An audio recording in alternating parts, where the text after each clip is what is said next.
ឧទាហរណ៍ថាសុកមានលុយ1លានរៀលហើយសុកគិតថាលុយហ្នឹងគួរយកទៅរកស៊ីយកទៅវិនិយោគឬយកទៅសន្សំយកការប្រាក់សុកគិតបែបហ្នឹងមានន័យថាម៉េចទៅសុកគិតបែបហ្នឹងមានន័យថាសុកកំពុងតែសម្រេចចិត្តតាក់ទងទៅនឹងសេដ្ឋកិច្ច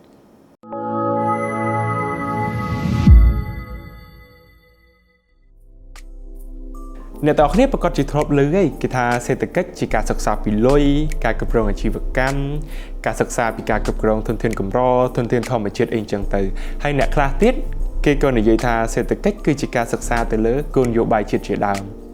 មែនតើទៅការនិយាយការលើកឡើងទាំងអស់ហ្នឹងមិនខុសទេគ្រាន់តែជាការលើកឡើងមួយផ្នែកឬក៏មួយជ្រុងណាមួយនៃការសិក្សាទៅលើសេដ្ឋកិច្ចតែប៉ុណ្ណោះជាទ្រឹស្ដីសេដ្ឋកិច្ចគឺជាការសិក្សាលើការសម្រេចចិត្តទាំងឡាយណាដែលទាក់ទងសេដ្ឋកិច្ចហើយធនធានដែលយកមកសម្រេចចិត្តនឹងគឺនៅមានចំនួនកំណត់នៅឡើយដែលសិស្សសេដ្ឋកិច្ចតែងតែហៅធនធានទាំងអស់នោះថាជាធនធានកម្រឬ scarcity នឹងឯង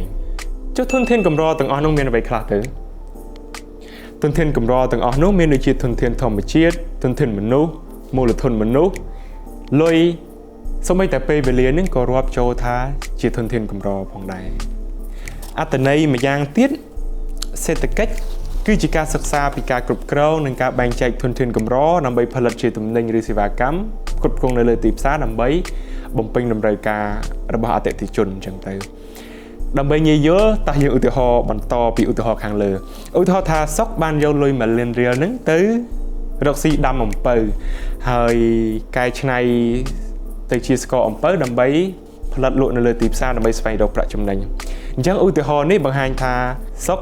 កំពុងតែធ្វើសកម្មភាពមួយដែលគេហៅថាសេដ្ឋកិច្ចនឹងឯងនៅក្នុងសេដ្ឋកិច្ចការសម្រេចចិត្តមួយដែលមានប្រសិទ្ធភាពគឺជាការសម្រេចចិត្តទាំងឡាយណា